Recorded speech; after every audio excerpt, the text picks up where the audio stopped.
and welcome to the third episode of the Who Has Time for This podcast, a podcast where we delve into complex issues through the lens of our own unique perspectives. I'm Caitlin. And I am Katie. And this episode is brought to you by Katie's mind and extensive research, and I will be chiming in where appropriate. Woohoo! Okay, today we are talking about bodies.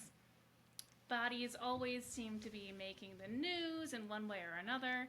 We are constantly seeing media outlets comment on the bodies of celebrities.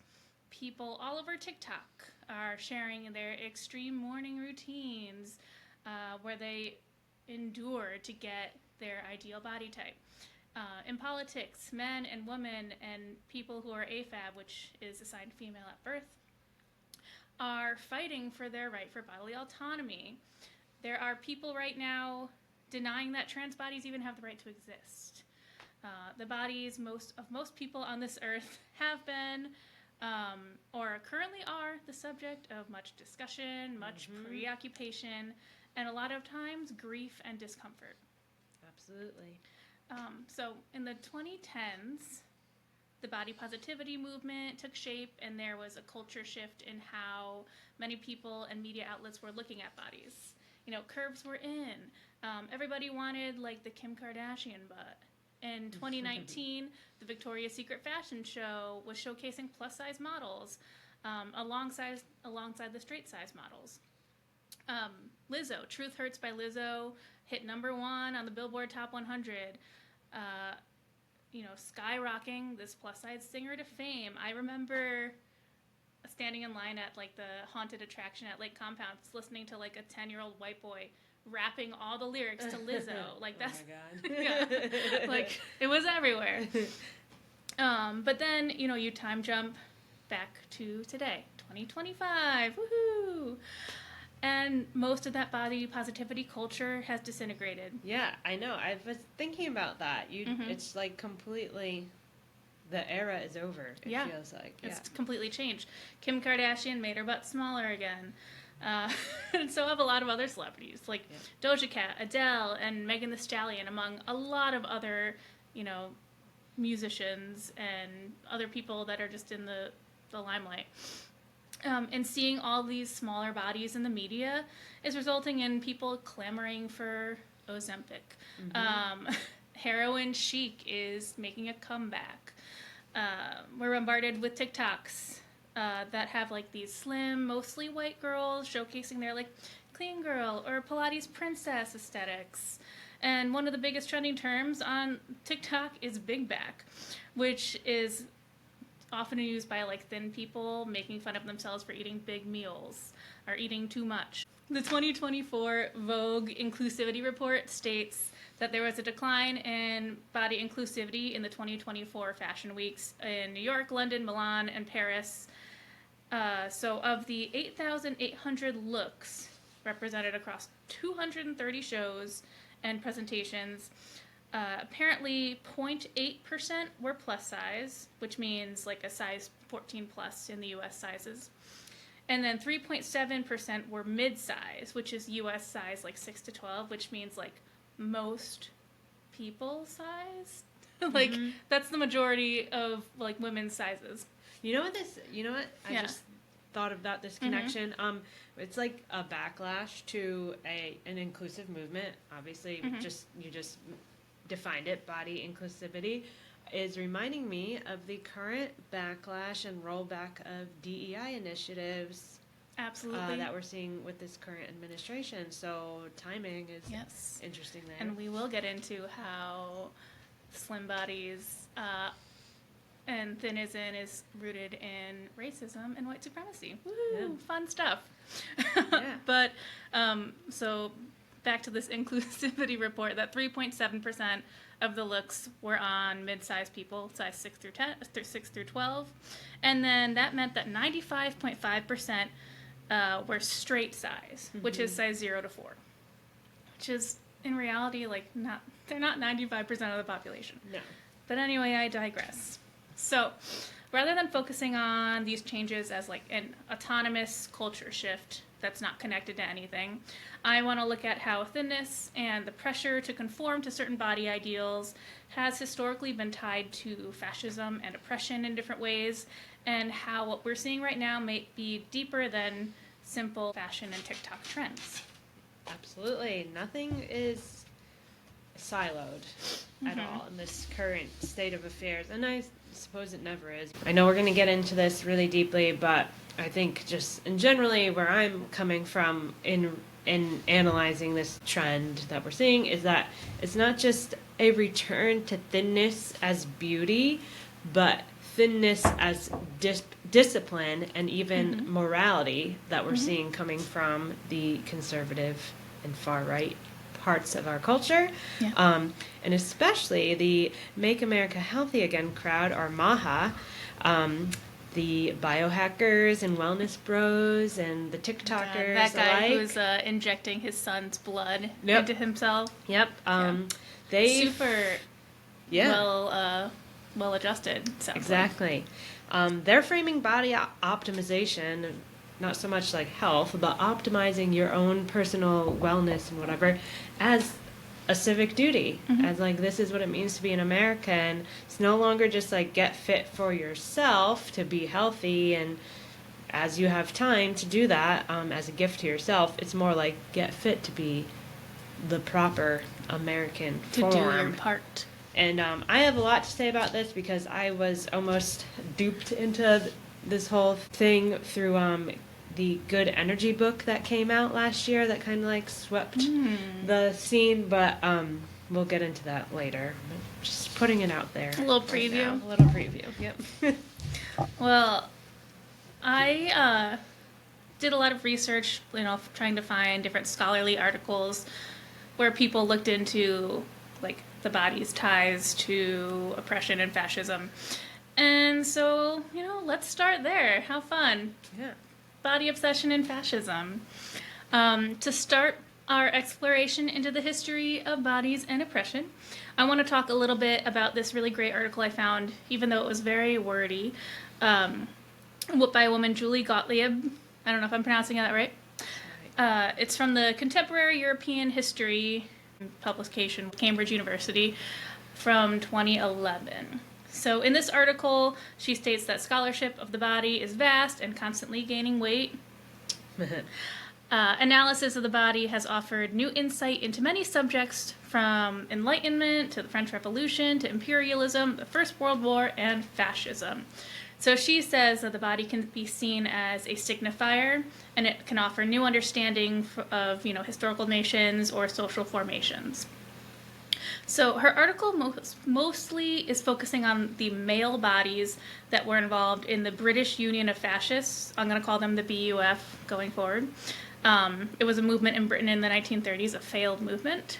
And it looks at how distinctive gender roles, masculinity, and emphasis on the body shaped this movement's values and its ultimate failure.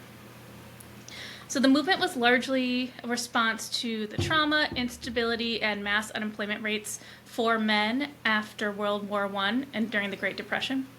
Britain saw a reconfiguring of what maleness meant after the war. Sounds familiar as to what's happening right now with the young male population. Sure does. But the Blackshirts, which is what the followers of the BUF were called, they wanted to perform their older, more preferred gender roles. Who else wants to do that? I wonder.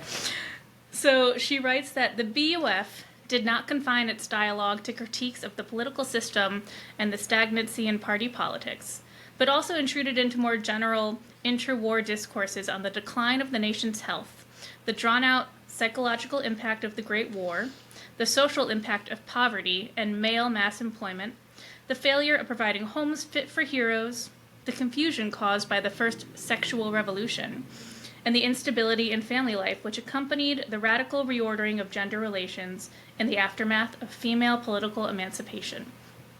Other recurrent and related themes in the BOF's propaganda included food production, diet and nutrition, athleticism and sportsmanship, diagnoses of sexual indecency, and its remedies and youth worship. So the Blackshirts, they worshipped this like Anglo-Saxon, fit, strong, ideal male body that was shown to them over and over again through the BOF propaganda. This ideal was not only seen as visually appealing, but it was like an outward sign of a man's discipline, his masculinity, and his traditional values.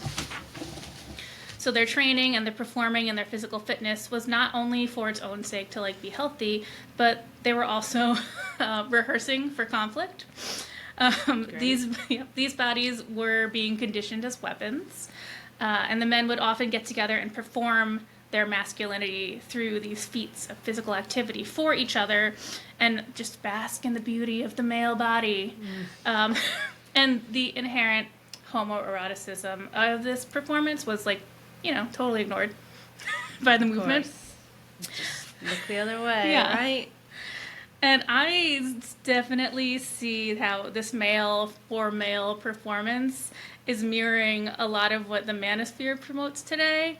Men are out there showcasing their extreme bodies and their extreme exercise routines where, like, they dip their head in ice water and then rub banana peels on their face. And, these disembodied women's hands are only there to hand them what they need for their man, their man routines. So, like, these routines and these showing off, they're not there to attract women. They're there to show off for other men. Mm-hmm. The messages they send to their followers are that of discipline and of strength above all else. And, we do see a lot of these men saying, like, you got to get your body in shape because of the new Civil War. So they are, like, conditioning their bodies to be weapons a lot of time. Yep. And, I just want to take a moment to point out, like, people who aren't paying attention and, for whatever reason, you're just trying to live your life, or you think that people are just like overreacting, calling the current administration a descent into fascism. Like, we are able to draw these conclusions by looking at history, and then, what they say. If you don't know your history, you're doomed to repeat it. So we are seeing it here, and I just like to just make that known for anybody who thinks that people are overreacting in this moment. Some things are subtle and some things are less subtle, but we are this uncovering a lot. This was one of the reasons why I wanted to do this episode, because you might be thinking, oh yeah, like, fashion is cyclical, things just come and go, but these specific trends we're seeing have a specific pattern, and they come at specific times. And they are rooted in history that we saw, like, lend itself to 1930s Germany, and we know what happened there. At the same time that these male ideals were being worshipped, other bodies were being demonized. For example, the Blackshirts saw the Jewish body as undesirable. It was skinny and dirty and slovenly because they held anti-Semitic views.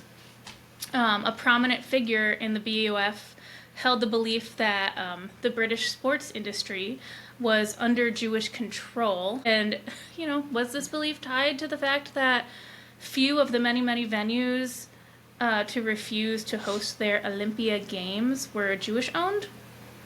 One can only guess. They got kicked out of a lot of venues because they got too violent. And maybe one or two of those venues were owned by Jewish people. So maybe that had something to do with the fact. Maybe a little self-reflection could have probably gone a long way. So I'm going to read a quote from this woman, Anne Cutmore, that was cited in the article, and she was a woman associated with the BUF. And this is her reaction to a woman she saw at a liberal march in 1936. So here's the quote. "A fat woman with uncombed hair and thick tweed jacket. Here is a deplorable girl whose out-of-condition body, over-fat body and legs, shorts which reach just below the knee, and personality exudes external and internal grime and makes one think of one's common humanity and regret it. Oh my God. These are the rejections of a ruthless civilization, and only in their increasing numbers are they any menace." That is disturbing. This immediately, put into my mind. Do you know those, like, the kind of Wojak memes they do of, like, the blue-haired cat lady? Yeah. Of course I do. Like, that's what she's describing. Yeah.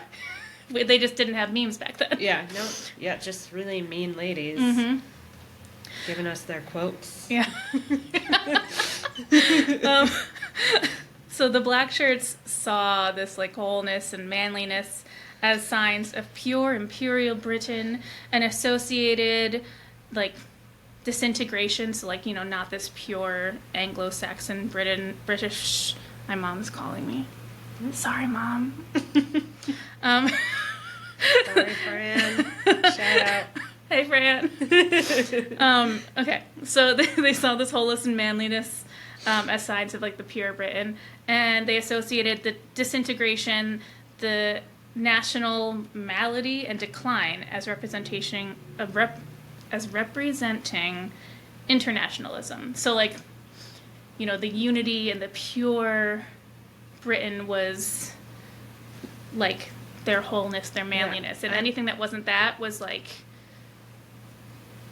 apparently you were sick. It was malady. There was decline. You know, anything that wasn't their nationalism. The parallels are, like, extremely disturbing. Yep. But anyway. It's, like, much like that, like, the America First message we see all the time these days. So now let's move on to the Nazis. Woohoo! Yeah. This is such a fun topic. Yeah. Okay. So the Nazis. The more you know. Yeah. The Nazis, much like the BUF, they idealized this particular male form. In this case, they, like, idealized the classical Greek body. In 2016, an article for the Brighton Journal of Research and Health Sciences, Simon Whiffin writes, "Aesthetics and the notion of the body beautiful were central to fascism. The Nazis drew on the classical interpretation of the human form to set the standard often represented in the sculptures of Arno Breker. Conforming to this ideal was evidence of a disciplined and committed mind. Fundamental to this aesthetic ideal was the creation of stereotypes. For example, the Aryan man, or the new Italian man in Mussolini's Italy, and the notion of the outsider. In other words, the individual that does not conform to the norm." So these, you know, fascist regimes using these conforming body type ideals, they not only created their ideal, but then they also created, you know, the out of the ordinary, the other. So they saw this conforming of physical form and extermination of those deemed outsiders as essential to maintaining the body politic of their region, of their reign. Sorry, not region. And a body politic is, like, the group of people who are politically organized under a single governmental authority. So, like, the Nazis were under their single regime. And let's, like, really quickly give a plug for Trump's immigration guy, Stephen Miller, who said at a Trump rally before the election, "America is for Americans only," and draw the parallel to what's going on with immigration right now. And These really, things have all happened before. That's why we're alarmed. and if we really want to get down to it, if America's for Americans only, then we should all be gone. Yeah. Because we weren't the first people here. Yeah, exactly. So, anyway, just keep that in mind as we continue this conversation. So fascism thrives, like, on the sameness of this body politic. Everyone underneath it should be united in these body ideals. In a 2021 article by Olivia Serrano, she writes that in Nazi Germany, it was perceived that the soul was trapped in the body and chained to the destiny of that body. If that body was not ideal, it must suffer a predetermined fate, which took away people's sense of agency over their own bodies, and by extension, over their lives. So people who had bodies that were not preferred, not Aryan, that were disabled, that were sick, that were trans, that were intersex, that were any other outlier that was not allowed to participate in the eugenics-based Reich. The Nazis assigned them their destiny, quote unquote, and they were to be completely erased from society. They're not allowed to be in the body politic of the Third Reich. And even with these values imposed on most, the Nazis always made and encouraged exceptions for the right people. So things like The right people with the right bodies were secretly encouraged to have extramarital sex and create more Aryan children, even if they were illegitimate children, out of wedlock. This is evidenced by the expansion of rights for Aryan children and the inclusion of outright pornographic material in propagandic magazines. This being encouraged to have extramarital sex, to have more Aryan children, is kind of reminding me of a certain world's richest man in his quest to populate the earth with people like him. Yep. Well, yeah, it's it's a lot like the Christian values that Trump and all of his goons pretend to hold and impose upon others. Well, they all have multiple children with multiple people, but like the Nazis, this behavior is only acceptable for people with the correct or acceptable bodies. Yeah, just think of in the 80s, the welfare queen that the Republicans and all of Reagan tried to blame everything that was wrong with America on, and they have the welfare queen has all these kids with different daddies and baby mamas and blah blah blah. Now we're seeing how that can be applied the right way, quote unquote. Yeah. In defense of our leaders. But yeah, so what's fascinating in a disturbing way about the rise of what we're seeing today compared to what we're discussing from the past, is the promotion of these fascist ideals. I do think many of the bigger right-wing influencers know exactly what they're doing. Yeah. Maybe not everybody does, because they're just I'm into biohacking and wellness optimizations and whatever, and certainly most of their followers don't know. And I think a lot of that can but... also be really willful ignorance. Yeah, that too. Yes. Not on purposefully not looking into it because it might not have good roots. Yep, exactly. But even think of teenage boys today looking at Andrew Tate or whatever, little 13-year-olds don't understand, and it's terrible. They just are I want to be a man, and this is what they think a man is, and yeah, so it's eugenics being wrapped in wellness. Absolutely. Yeah. And on that note, so far we've focused on the body ideals of mostly 20th century fascist societies. So I want to spend some time on the bodies of the oppressed. Like most everything else in the world, most of the research out there on this subject is about white men's bodies. Grace Vanderkolk wrote an article in 2022 for Chariot Journal outlining what little research there is out there on women's role in this Euro-fascist history. It's actually pretty interesting. So research on women in fascism, really there wasn't much of it before the 1970s, and there has been a lot of debate in women's involvement and culpability under these regimes. Could women be seen as perpetrators of fascism under this inherently patriarchal phenomenon? There's a lot of disagreement on this topic, and I recommend reading this article just to see the different points of view that people have. We'll put it in the show notes. Yeah, all these articles will be in there. But Vanderkolk's article also touches on women's agency over their bodies and how this ties into fascism. So as women become more and more liberated, their modern bodies become more and more feared, to the point of sterilization of those bodies that are deemed inferior. And there's a lot to be said on this. This was, mostly about white European bodies. But even looking at, I didn't write this down, but even looking at the suffragettes and women's right to vote in the U.S., that has a lot of white supremacist I was roots just learning. I did not get into. Yeah. I never put two and two together on that, but I just heard, I don't remember where I heard it, probably another podcast, but somebody was hinting at that, and that's like a really, I think that's a topic for a different, you know who did a really good dive. Podcast on that? Oh, yeah? Jonathan Van Ness. Oh, I bet he did. Maybe you told me about it from him. I don't know. Anyway, they were totally. Black women's bodies at the same time that white women were marching for the right to vote.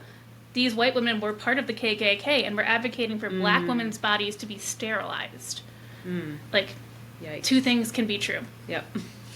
It's a tough, tough history.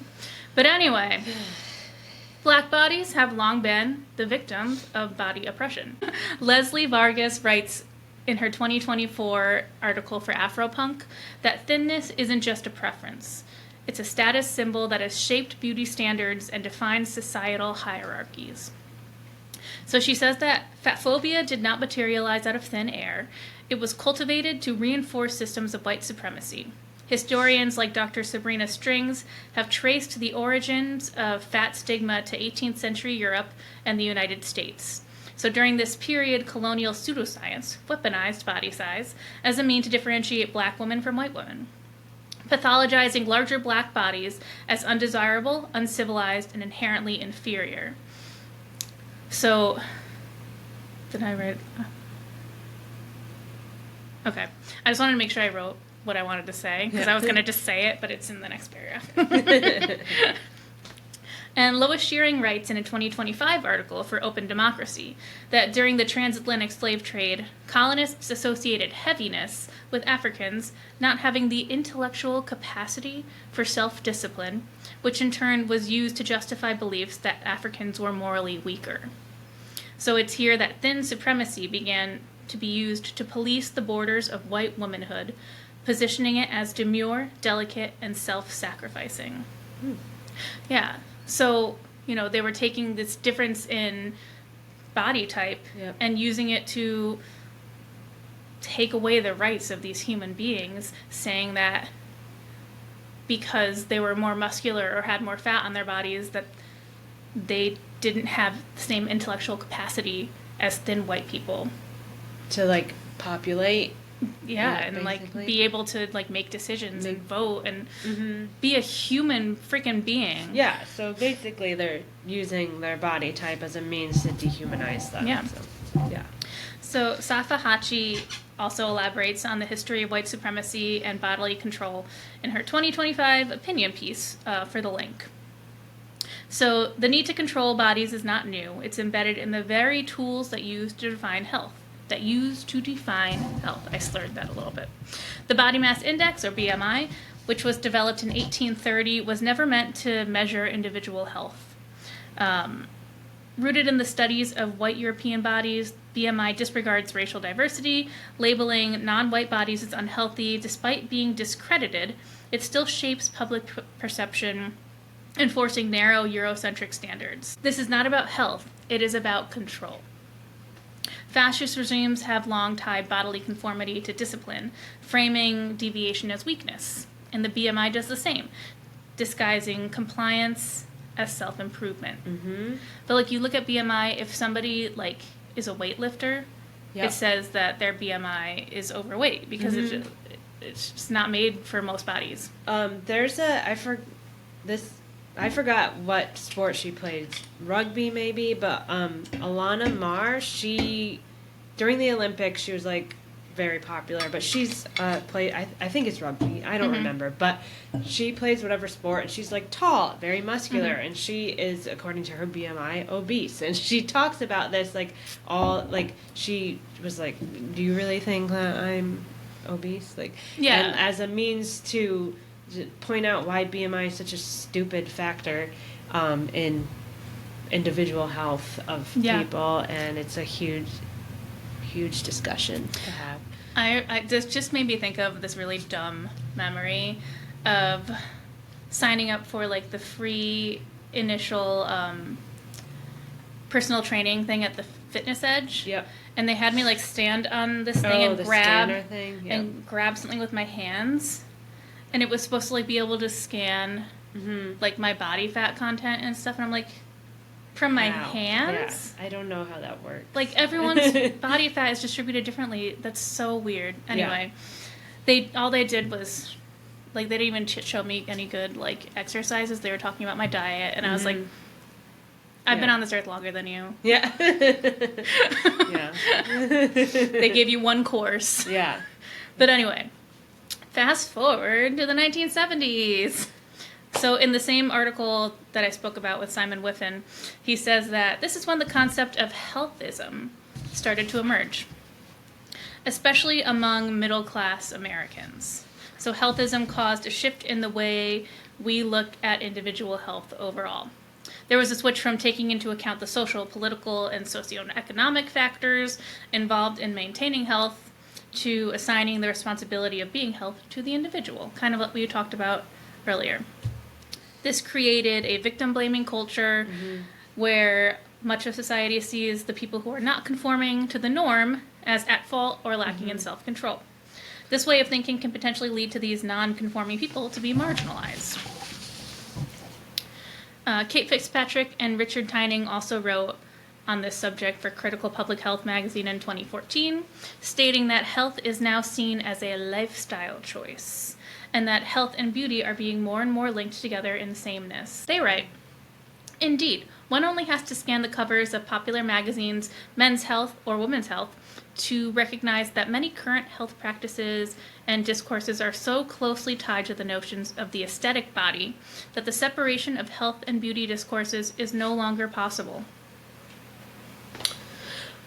So before we move on to like the next segment of this discussion, I just wanted to hammer in, or hone in rather, on this whole idea of like personal health over public health, and that this is where the whole Make America Healthy Again movement originated.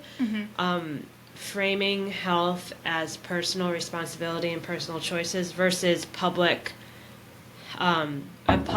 infrastructure that should be made accessible to everybody, like transportation and walkability, eliminating food deserts. Yes, exactly.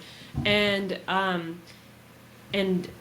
what is most alarming about this right now is that the mother of the Make America Healthy Again movement is Casey Means. She's a wellness influencer who wrote a book called Good Energy, which I alluded to earlier. That's all about like making different choices in your lives to make your optimize your metabolism to avoid metabolic diseases, etc. And she had an education in medicine, but she didn't. I don't remember exactly what happened. She's not a licensed doctor currently. She's a doctor of I forgot what it's called. A functional doctor, but not like a classically trained medical doctor completely. And she's the nominee right now for the U.S. Surgeon General, who's like the head of public health, essentially. And she's a big fan of RFK Jr., and they are buddies. And I just want to say that before I understood all this, I read Good Energy because I'm into fitness. I'm try to eat healthy. Yeah. Like, I don't know, just your regular person. I was very into running before I had my 2 children. I'd like to get back into it, but a lot of running is a lot of like personal optimization to be faster, to go longer, whatever. And running's great. Nothing wrong about running, but like, a book like Good Energy like called out to me. So I read it and I was like, oh, interesting. Not knowing this whole link to the Make America Healthy Again movement at the time. That's how they get you. Mm-hmm. Yep. And they're like, oh, I like to exercise. Yeah, exactly. I want to unlock my metabolism. Yeah, Let me see how to do it. Yeah. And a lot of what she said, like, some things are rooted in truth. Like, America has a problem with a lot of metabolic diseases, like diabetes and whatever. But the way MAHA, Make America Healthy Again, frames it, they frame it as like, this is what you need to do personally so that you can avoid diabetes or improve your health if you have diabetes, etc. It does not address the the infrastructure that we do not have in place as a country, that would, that like the public health investment that is, in my opinion and many people's opinions, the real answer to addressing why America is spends the most on healthcare than any other country, yet has like the outcomes that we do. And so anyway, long story short, because this is like a topic for like 100 more podcasts, but Maha, do not fall for Maha, because it is and they're really good at pulling you in. Yeah, they pulled me in. There was like the steps to good energy. It was like 4 weeks to good energy, and I actually started. I like made a shopping list, because the whole thing is like avoid seed oils and blah blah blah, and it was so expensive if I were to like try to shop the way they say to shop, and it's like go outside every day. Okay, whatever. That's easy enough. That was like the one thing you actually can do. Well, like I live in like one of the only like cities in Connecticut, because we're such a small state. Yeah. And it's like in its, contained little city that it is, it's very walkable. Yeah. But the thing is, like, that, it's not. Yeah. We have one grocery store that's like a fully stocked grocery store that's like an expensive organic. Yeah. That no one can afford. Yeah. And otherwise, it's just small places where you can get like, a bacon, egg, and cheese and a bag of chips. Yeah. Which is more accessible to people who don't have the money for the specialty organic grocery store. Exactly. That's available to them if they don't have a car, or taking the bus to the next town over. That ends up being like an hour-long ride instead of like the 20 minutes it would take in your car. Yeah. So it's hard. My mom had originally recommended the book because somebody that she works with, or that someone she went to school with that she saw at her reunion, who was like super skinny now, was like, you have to read Good Energy. So she... Did she also get a lot of money in this? Yeah. She, this woman, Casey Means, her whole thing is like everybody should use a what's it called, the continuous glucose monitor. Like everyone, like like even if you don't have diabetes, to like always have a snapshot of your health. And of course, she owns a company that sells them and like sells you the whole like app and the programming, so that you're always have your glucose monitor, which is expensive. Yeah, and then to be able to follow this, it's like you have to be of a certain socioeconomic class. And it's like too long didn't read or too long didn't listen. It's like biohacking and individual wellness optimization. Like that's what she's making her money doing. And sure, if you can do that and you want to and you have the resources, good for you. But that's not a public health policy, which is why she should not be the Surgeon General. So, and I hope she isn't.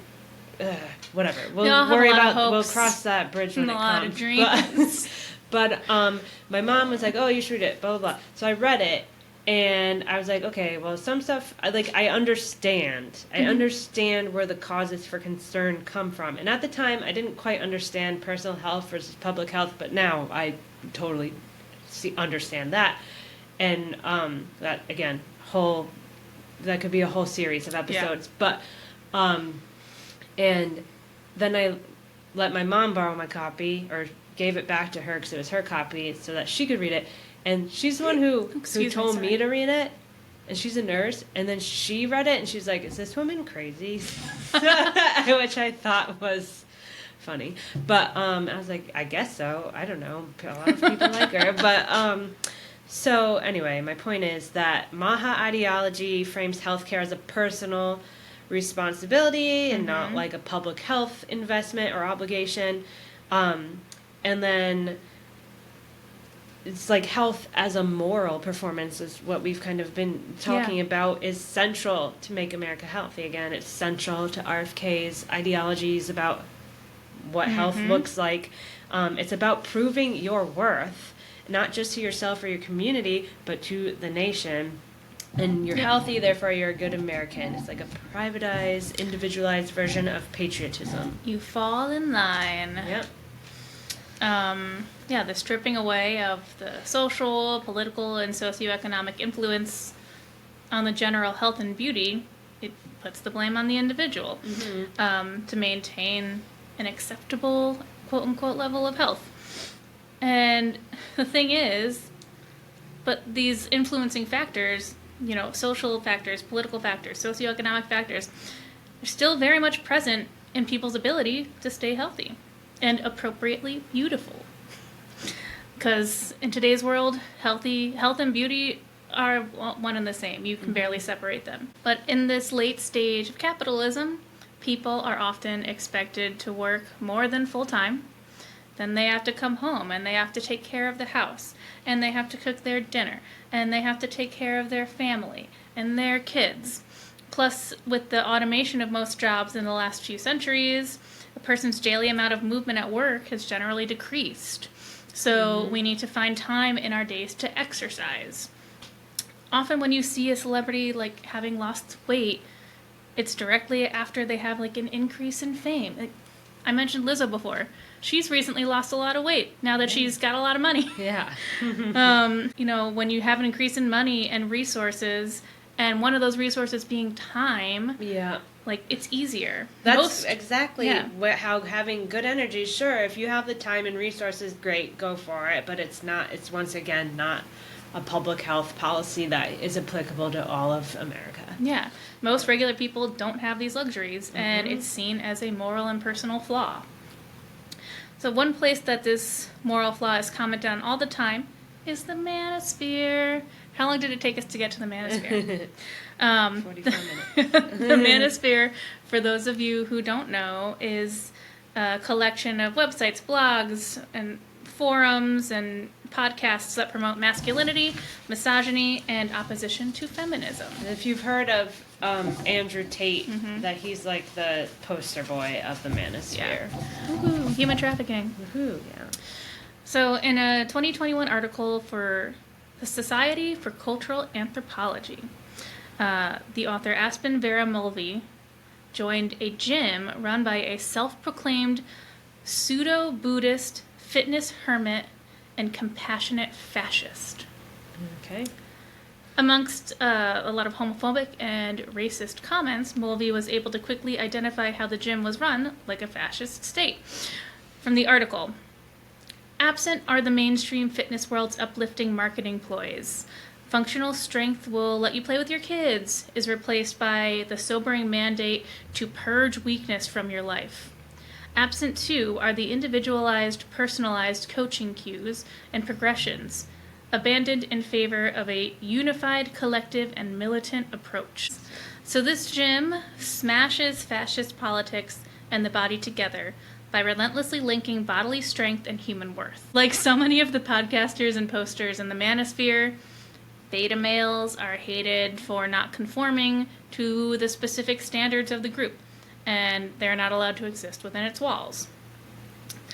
These gym practices, they bring to mind the Olympia Games that the Blackshirts of the 1930s performed. Call back. So the expression of masculinity that's not geared toward attracting women, but towards showing your worth to other men through your strength and conformity. The current political right also targets women's bodies in a lot of ways. In her article, Lois Shearing states that for far-right women, there is no such thing as body positivity or body neutrality. Thinness is a moral imperative. It shows dominance over the body and aligns oneself with European beauty standards. So she talks about Evie magazine, which is a politically conservative women's publication. It's kind of like the right's answer to like Cosmo. Yep. And it's funded by people that shouldn't be funding anything close to women. So you can look that up on your own. Always follow the money. Absolutely. So this publication, Evie Magazine, she said that if you click on their body positivity page, which I did, you'll see most of the articles denouncing the body positivity movement. There are so many ways that we can see these ideals being pushed upon women and girls in the present day. So take social media. In 2022, the Center for Countering Digital Hate, which is a British-American nonprofit, set up TikTok accounts for fake users aged 13 and that's the minimum age that TikTok allows. The app promoted disorder eating content to these users within 8 minutes and went on to present content about disordered eating and mental health every 39 seconds to them. Or we can look at the controversy that Nike went through in 2019 when they just received a barrage of hateful comments about featuring a plus-size mannequin in their London flagship store. The comments argued that the mannequin promoted obesity, but like that statement is just so hypocritical. Because how is a plus-size person supposed to exercise and lose weight if they're not allowed to buy exercise clothes to work out? And let's look at this also for Nike. That's like genius marketing, because you want people to be able to see themselves in your products, and therefore it should reflect all of humanity, their marketing. And a plus-size mannequin is part of that. Yeah. So this hypocrisy is just so clearly evident in our current political climate in Trump's America. I'm going to butcher this person's name, but Banu Gora-Kisel and Sarah Smith talk about this in their article for Political Geography.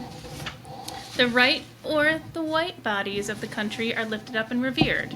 KKK members get a pass. If you're in the wrong body, for instance, if you are black or brown, there's no limit to the insults Trump and his followers are going to hurl toward you.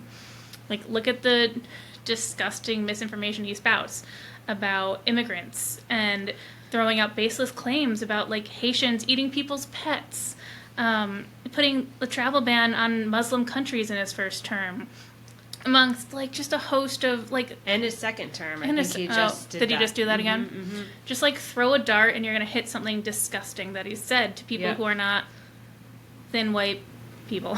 Yep. But white immigrants, they get a pass. Yep. As he has recently welcomed a nice big group of South Africans to the country. Yep. So in Trump's America, the fear of women and women's bodies is also really prevalent.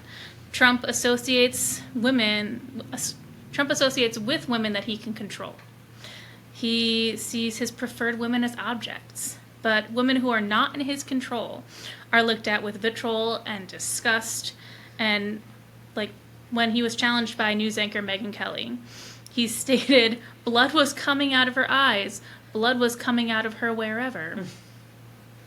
He calls women he disagrees with fat pigs and dogs. Like Rosie O'Donnell. Like Rosie. Precious Rosie. The women who want to belong in his society will do whatever they can to fit in with what is acceptable to him. That's why, a couple of things. That's why we see the rise in the tradwife content. That's why all the women that we see surrounding him have the same face. Yeah. Because they're getting the same surgeries to fit in with what he wants. And they're like spouting about family values and conservatism, but that's not, that is it, but like underneath the surface, it's all about control. Yeah. Like you talked about the Evie or Evie, whatever it is, magazine, and like that's like the fountain of tradwife content. That's from whence it came. It's tradwife content. It's both a backlash, as we've discussed on a previous episode, to like feminism, and an aspiration. Like, I want a simple life. I want to like just defer to my man and get out of the rat race and whatever. And it's this aesthetic that emerges: the sourdough starters, the being on a farm with your children, and making your own food and whatever. That aesthetic that emerges, it blends docility with desirability, all framed as natural femininity. And of course, who do we see in all these tradwife things is like thin white women.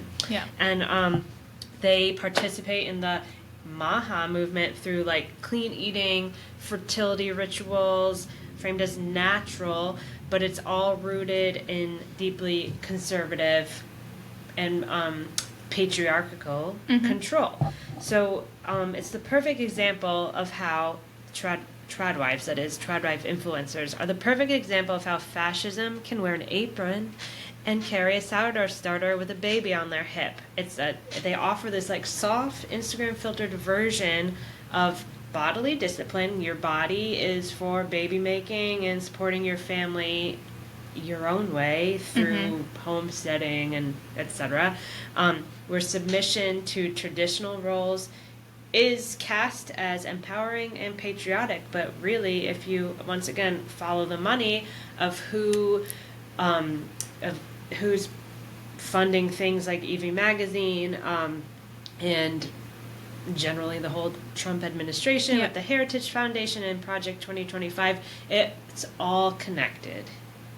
Maybe we sound crazy, but you can Google it, and we'll put some sources in the show notes, but it's all interwoven together. Yeah. So with that, so I'll talk. Yeah, we'll finish off by just talking about a little more about how fascism controls beauty standards.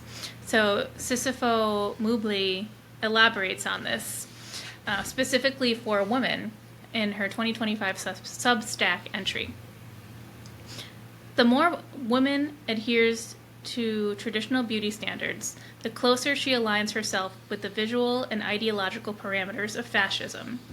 Not because beauty itself is fascist, but because fascism relies on rigid order, on a world where there is a right kind of woman and a wrong kind.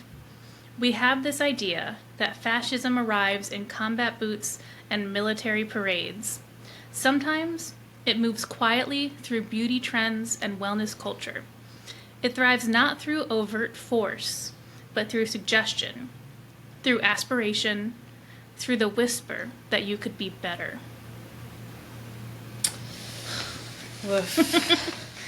Well, we'll leave you with that thought starter. We always end our episodes by talking about what we are making time for in our lives, because as our podcast is called, Who Has Time for This? Nobody. No. But it is important to make time for yourself where you can. So, Katie, what are you making time for this week? Well, actually, once we finish recording, I am going to go to a little cookout at my parents' house with my sister and brother-in-law and my little tiny baby niece. Yay. So I'm making time for family today. That's awesome. I'm actually trying to legitimately make more time for myself, because we're recording this at the end of June, which means the second half of the year starts July 1st, and I really want to actually have more time, which requires waking up, and now that my children both sleep better, I feel like I can do this, so I'm going to start trying to wake up a little bit earlier in the mornings and have actually at least 20 minutes to myself before the day begins, and kind of feel like I have a little bit more control over how it goes, a little more time for self-reflection, or even just taking the dog for a walk, whatever, just something to calm myself or center myself before the day starts. So that is nice to have. Yeah. It's hard to do. It is hard. It is hard. We'll see how it goes. But well, with that, we hope that you guys are making time for something good this week, because we just threw a lot of horrible heavy facts stuff at you. But at the very least, just sit with it, think about it, and just keep these things in mind as you absorb the culture of the moment. Yeah. And we will see y'all next time.